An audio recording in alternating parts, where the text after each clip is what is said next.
we're talking about these deaths of property owners. All of a sudden, after celebrating that now they don't have to pay them. So sudden. After the High Court ruling, now the city of Tshwane has announced that it is appealing against this ruling in a shock move there. And Peter Livanos is a municipal debt specialist. He's on the line to talk to us about this move by municipal council in Tshwane. Good morning to you, Peter, and welcome. Hello, Peter. Hello. Are you there? Can you hear me well? Yeah. I can hear you perfectly, thank you. Oh, that line is not that good, Peter. Can you hear me, Lawrence? Oh, much better now. There we go. Yeah. Thank you very much for having me on the line, Lawrence. Oh, thanks for being with us. Does this include residential property as well, or is this all about business property, Peter? No, it's residential, commercial, industrial, any kind of property. And it's not only the city of Tshwane, it's the Ekurhuleni municipality as well. In fact, I've read in certain media reports that the DA and the ANC have actually formed a very unlikely alliance to fight our case. Oh. But I honestly do believe that the Constitutional Court will not be intimidated by the likes of the ANC and the DA trying to fight us. There's a right and there's a wrong. What are the reasons that these municipalities are putting forward? You know, to be very honest with you, in the last couple of weeks, I've actually had very high-level meetings with the heads of Ekurhuleni and the heads of Tshwane. And I sat them down and I said, guys, let's just be honest. Let's forget the law. Let's just look at this as one human being to another.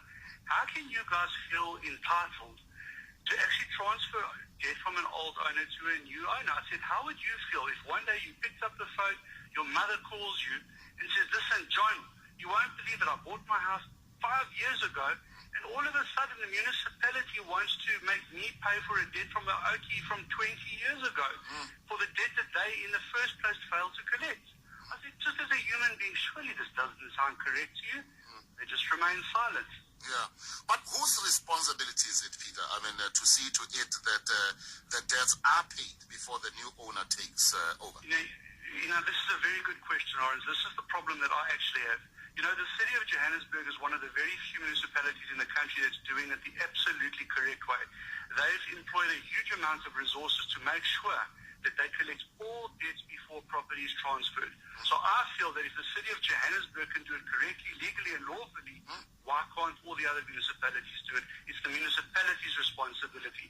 They have every opportunity to collect the money before transfer, and now they're trying to take shortcuts and hold innocent people liable. It's wrong. Yeah. Do we have an idea of just how much are these municipalities owed as a result of these old debts? Sure, I've read conflicting reports, but I've read it's to the tune of 90 to 100 billion rand. Wow. So if you win this case, those who have been carrying the old debts, can they claim this back from these municipalities? Well, this is what I honestly feel. As a municipal debt specialist, first of all, we're suggesting two things. One, you need to ensure the transferring attorney, the estate agents, the buyer, the seller, don't take shortcuts and just pay for a clearance certificate. Insist that all historical debts are settled, but we're also not suggesting just pay any arbitrary amounts. That's what our firm also specializes in. We audit and make sure that the correct amounts are paid to the municipality. If for whatever reason the municipality forces you under duress and they put your electricity off, you must pay under protest, because I honestly do believe that when the Constitutional Court confirms us and supports us, everybody will be entitled back to their money. Okay. Peter Livanos, we thank you so much for being with us this morning. I thank you very much. There we are. You can tell he's livid about it. And according to this, you can pay this historic debts up to 30 years. You can just imagine, And he's just got a valid point to say that, it's up to these municipalities to make sure that they hire people who must clear these debts before the new ownership takes over. I just feel for the public. It's not fair on our shoulders. Absolutely. It's just not. Let's see how the Concord rules on this one. It's 7:30.